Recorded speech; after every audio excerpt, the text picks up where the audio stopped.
Reports that the IDF has now reached a mere 25 kilometers outside of Syria's capital city of Damascus. Israel has seized the opportunity of the fall of the al-Assad regime to destroy any remaining advanced Syrian weapons systems. Extensive airstrikes have been carried out, and foreign Arab media report that a Syrian chemical weapons expert was eliminated in Damascus, though Israel's involvement remains unconfirmed.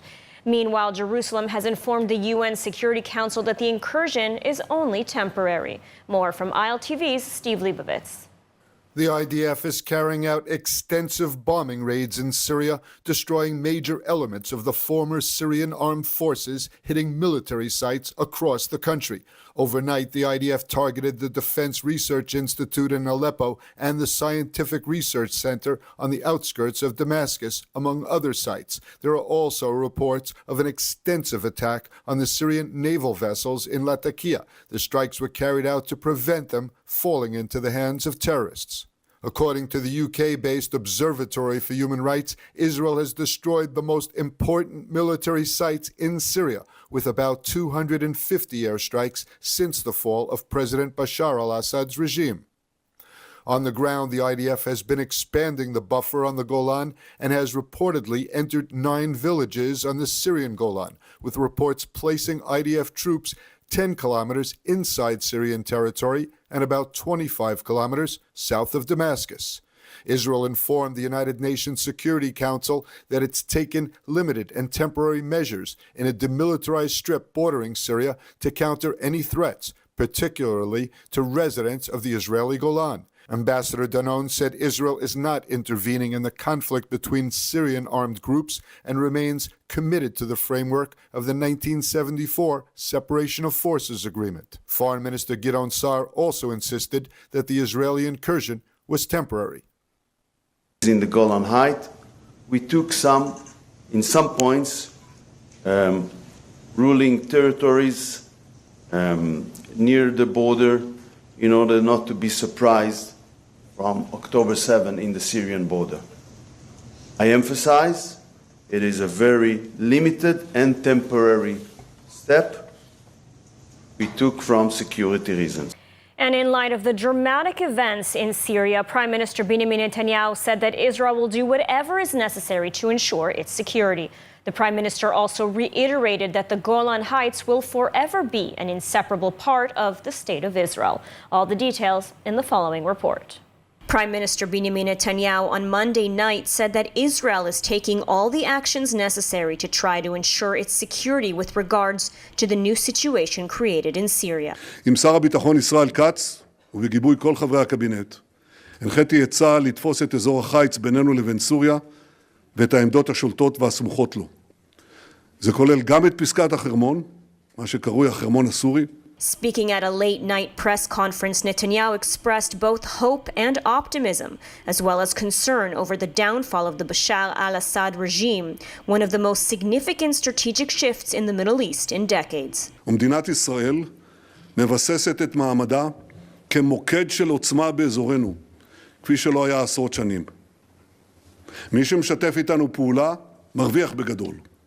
מי שתוקף אותנו, מפסיד בגדול. אנחנו רוצים לראות את סוריה אחרת, הן לטובתנו והן לטובת תושבי סוריה. גם היום אנחנו מושיטים יד למי שרוצה לחיות איתנו בשלום, ואנחנו נגדע את ידו של מי שמנסה לפגוע בנו. The minister also reiterated the importance of Israel's presence in the Golan Heights, offering a rebuke of the United Nations, which just 4 days prior to the fall of the Assad regime voted for Israel to give the Golan Heights to Syria. היום כולם מבינים את החשיבות הכבירה של הימצאותנו שם, על הגולן ולא למרגלות הגולן. השליטה שלנו ברמת הגולן מבטיחה את ביטחוננו, היא מבטיחה את ריבונותנו. Netanyahu added that the Golan Heights will now forever be an inseparable part of the State of Israel. The downfall of the Assad regime has brought hope throughout the world, especially among the hundreds of thousands of Syrian refugees scattered around the globe, who are watching the unfolding events with a mix of optimism and concern. Joining us now from Germany is Rawan Osman, a Syrian-Lebanese peace activist with an incredible life story. Growing up in Syria and Lebanon, she was forced to flee, like so many other Syrians, during the civil war and made her way to Europe, where she met Jewish people for the very first time. This made her challenge the anti-Israel and anti-Semitic indoctrination she had received her entire life. And today, she is an outspoken advocate for peace and normalization with Israel. Rowan, thank you so much for joining us. It's my pleasure. Thank you.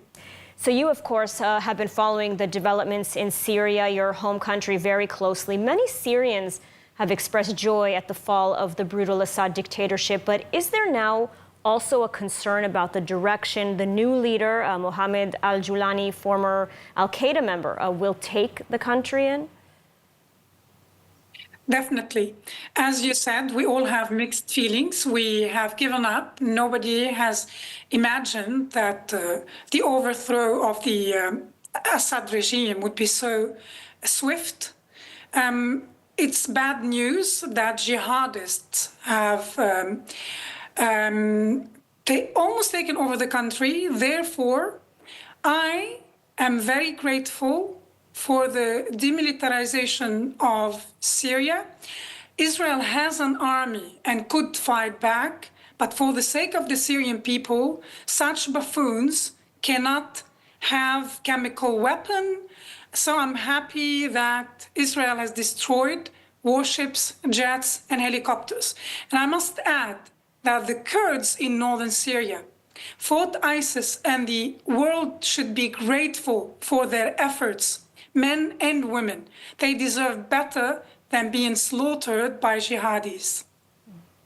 And do you think that the fall of Assad will lead to the return of many refugees today living in Europe, return back home to Syria, or is it too soon to tell? I think right after the fall of Assad, millions were ready to return. And I know that they will return. However, the developments are worrying, and I trust Israeli intelligence. They have the situation under control, but it's very, very sensitive. Just today, a Syrian reporter, a lady in Damascus, in downtown Damascus, was stopped and asked what's her religion, because she's not veiled, she's Christian. This is not acceptable. The Syrians should not allow this to happen. They deserve better. And finally, the corridor between Iran and Hezbollah is cut off, not so that we replace Shiite extremists with Sunni ones. Those who want to fight are welcome to go back to Kabul. So therefore, I'm happy that Israel took action very, very quickly. And I think the superpower of Julani is that he can be at the same place with all his supporter jihadists. And, you know, you've said that you yourself were indoctrinated with sort of a hatred of Israel. And so, you know, today, do you think Syrians as a people are open to or want peace with Israel? Thank you for this question. When the war started in Lebanon, I realized that my followers on Instagram are mostly Zionists. So we are stuck in echo chambers and we're patting each other's backs.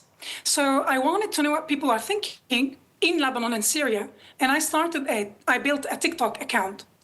And I posted in Arabic, without concealing my Star of David, talking about peace with Israel. And I was surprised because the Arabs living abroad in the comfort of Sydney and Toronto are opposed to what I say.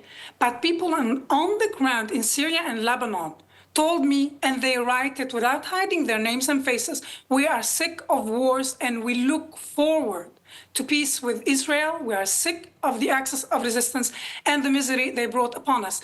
I add just a small detail on TikTok. In the insights of the videos, we can see the locations people are writing from.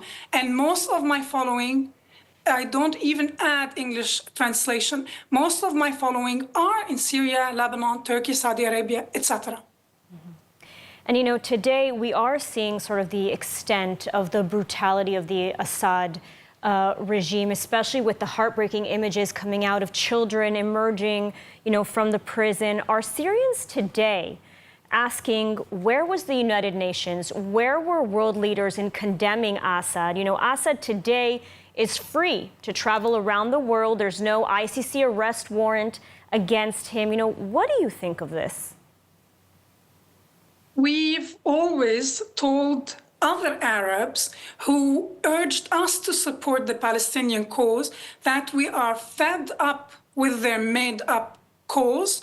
And when it's not to relativize their suffering, but the world didn't give a damn, excuse my expression, about everything that happened to the Syrians in the past 5 decades, but especially in the last 10 to 13 years.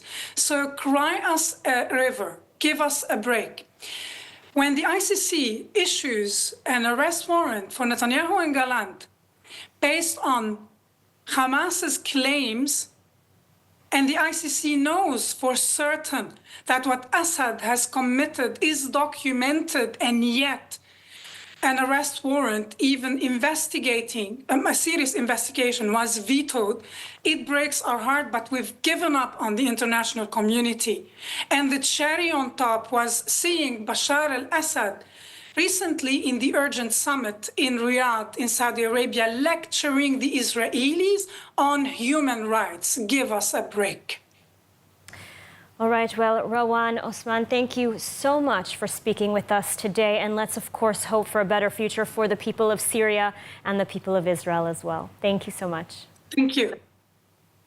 And it's day 431 of the war in Gaza. 3 soldiers killed in the fighting were laid to rest. The 3 soldiers were killed and 12 others were wounded in Jabalia in the northern Gaza Strip yesterday amid the ongoing war against Hamas. The slain troops from the Givati Brigade are Staff Sergeant Ido Zano, 20 years old, from Yehud Monoson, Staff Sergeant Barak Daniel Halper, 19 years old, from Kiryat Ono, and Sergeant Omri Cohen, 19 years old, from Ashdod. According to an initial IDF probe, the troops were boarding a lightly armored truck used to transport troops when Hamas operatives launched anti-tank projectiles and opened fire at them as the troops were getting ready to head out of the strip for a leave. Forces targeted and killed 10 of the terrorists who took part in the terrorist operation. IDF forces continue fighting in the area, eliminating terrorists and destroying terrorist infrastructures. May their memories be for a blessing. And today marks a historic day as Prime Minister Benjamin Netanyahu testifies in his own corruption trial. ILTV's Ariel Elchiani was outside the court during the trial with more information. Yes, thank you, Ladar. So today marks a significant day in Israeli history as Prime Minister Benjamin Netanyahu becomes the first sitting Prime Minister to testify in his own corruption trial. Now, the trial, which has been ongoing for many years, is expected to dominate headlines for months to come. Netanyahu's testimony begins after his request to delay proceedings citing the ongoing war were denied, and his defense team actually argues that this decision reflects the political nature of the case. Now, the prosecution has presented 3 cases. Case 1000 alleging Netanyahu accepted luxury gifts such as cigars and champagne. Case 2000 involving a media-related quid pro quo. And case 4000, the most serious, accusing him of bribery linked to favorable media coverage. Now, case 4000 has actually weakened significantly as a key witness's testimony was found unreliable, therefore casting doubt on the bribery charge. Now, throughout all of this, Netanyahu has consistently denied any wrongdoings, and he's actually called the allegations a political witch hunt aimed at toppling his leadership. And so now, finally, after many years of controversy which have divided the nation and have also cast the Prime Minister in a very negative light, Netanyahu can finally take the stand and share his truth and his side of the story. And we will, of course, continue to update on the trial. And President-elect Trump is arguably the most popular foreign politician in Israel, but Dutch MK and party leader Geert Wilders could be second. Wilders is in Israel for a visit, and he has received something of a hero's welcome for his unwavering support during the war. More from ILTV's Steve Leibovitz. There may be no political leader in Europe who has been a more loyal friend to Israel than Dutch MP and PVV party chair Geert Wilders. Before the October 7th massacre, Wilders was long known to be very pro-Israel and visited the Jewish state on many occasions to demonstrate that support. Since October 7th, some of Israel's friends have shied away from public support, but not Wilders, who has stood up for Israel throughout the 13-month conflict. Wilders received a warm welcome in the Knesset. He was also received by a range of Israeli leaders, including President Herzog. All expressed appreciation for his unwavering solidarity with the Israeli people, efforts to free the Israeli hostages, and the fight against the evil of terrorism in our region. He was also thanked for his strong stand against anti-Semitism in the Netherlands and around the world. I would like to welcome my dear friend, leader of the Netherlands Freedom Party, Geert Wilders, joining us today on yet another solidarity visit to Israel. Whether on the streets of Amsterdam or in the halls of The Hague, Mr. Wilders' support for Israel and the Jewish people has been nothing short of historic. In his own words, if Jerusalem falls, Athens and Rome, Paris, London, and Washington will be next. We are here to make sure Jerusalem shall forever stand. Thank you, Geert. Welcome to Jerusalem and welcome to the Knesset. Wilders has long been a supporter of Jewish rights in Judea and Samaria. During his visit, he met with settlement leaders and expressed support for their activities. And now to switch gears for a bit of innovation out of Israel. The global climate crisis has widespread biological impacts on water, food, and agriculture. And by combining biological solutions with the precision of high-tech hardware and software, Israel can now monitor climate change more accurately and implement solutions both locally and globally. Let's hear from the Israel Innovation Authority about how they're tackling these challenges. Bioconvergence is a cutting-edge field that spans diverse markets from healthcare and food to agriculture and sustainability. In Israel, the National Bioconvergence Program is transforming the industry by addressing every aspect of its ecosystem. The program drives investments in bioconvergence companies, builds essential research infrastructure, develops skilled human capital, and tackles regulatory challenges to pave the way for innovation and growth. So bioconvergence is the world in which biology meets other technologies from the world of engineering, both hardware and software. It's where the high-tech meets biotech, and they both enrich each other's worlds. In tackling the global climate crisis, bioconvergence offers groundbreaking solutions.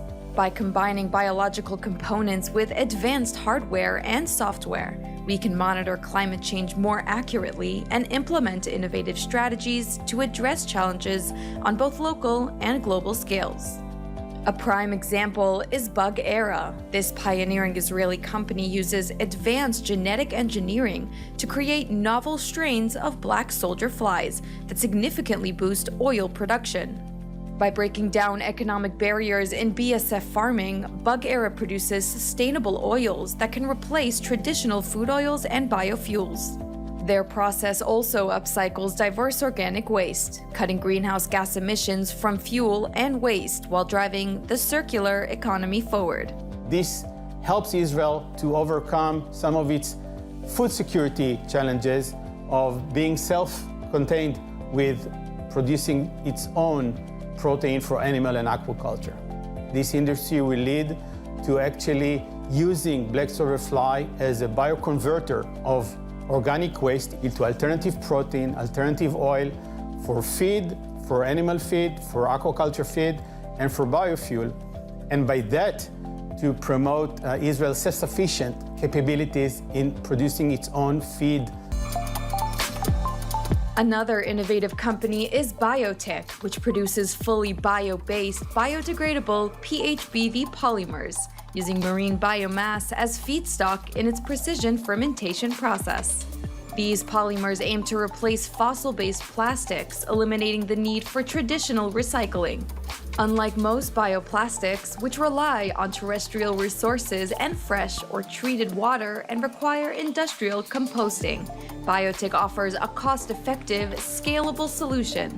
Current bioplastics meet less than 2% of global demand and cost at least 3 times more than fossil-based plastics.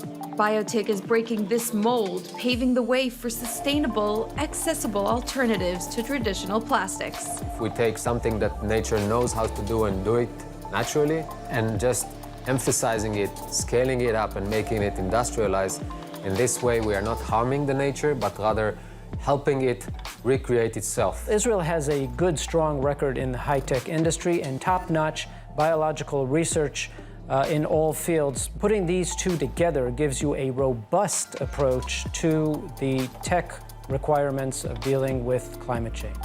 The future is already here. To learn more about Israel's bioconvergence program, email bc@innovationisrael.org.il.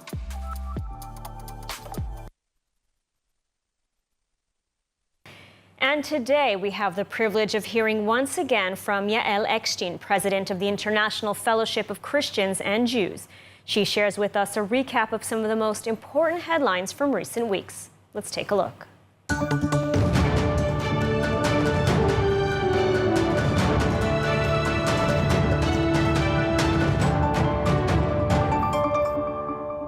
Shalom, my friends, from here in Israel, and here are 3 things that you should know about Israel this week. Number 1, with some war updates. The United Arab Emirates Rabbi Tzvi Kogan, was brutally murdered in the Arab Emirates earlier this week. The authorities in the United Arab Emirates take any act of violence or targeting Jews very seriously. Within 2 days of Rabbi Tzvi's disappearance, they arrested 3 suspects, finding out every detail if they acted alone or if they were sent by others. We honor Rabbi Tzvi, we honor his memory, and we pray that this will be the last targeted attack against Jewish people or anyone because of their faith. Number 2, in some positive updates, the Israeli cabinet has approved a ceasefire agreement with Hezbollah and Lebanon. After 14 months of cities in Israel being bombarded by rockets and suicide drones by Hezbollah terrorists, that has come to a halt. We hope that the northern Israel residents who have been evacuated from their homes will be able to return. And we hope that this is the beginning of a larger ceasefire agreement that will see 101 Israeli hostages who are still being held in the Gaza Strip finally brought home. And number 3, in some fellowship news, the fellowship recently donated 2 more fortified security vehicles to the cities of Horfesh and Nahariya. These vehicles provide protection to the heroic security officers who put their own life on the line as they go out to respond to terror attacks, rocket attacks, and even drone attacks. We pray that they will be protected every step of the way. Well, there you have it, my friends. There are 3 things that you now know about Israel this week. Join me next week, same place, same time, for more updates on what's happening in the Holy Land. Shalom.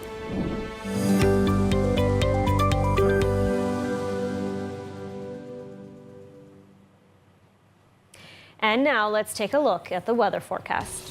Mostly clear skies are expected tonight around the country, and temperatures should reach lows of around 12 degrees Celsius or 54 degrees Fahrenheit. Then tomorrow, cloudy skies are expected alongside warm temperatures set to reach highs of 22 degrees Celsius or 71 degrees Fahrenheit. And that's a wrap for today's news. For the latest updates from Israel on all your devices, be sure to follow our ILTV channel, subscribe to our newsletter, and explore our website, iltv.tv. Stay informed with the latest news straight from the heart of Israel.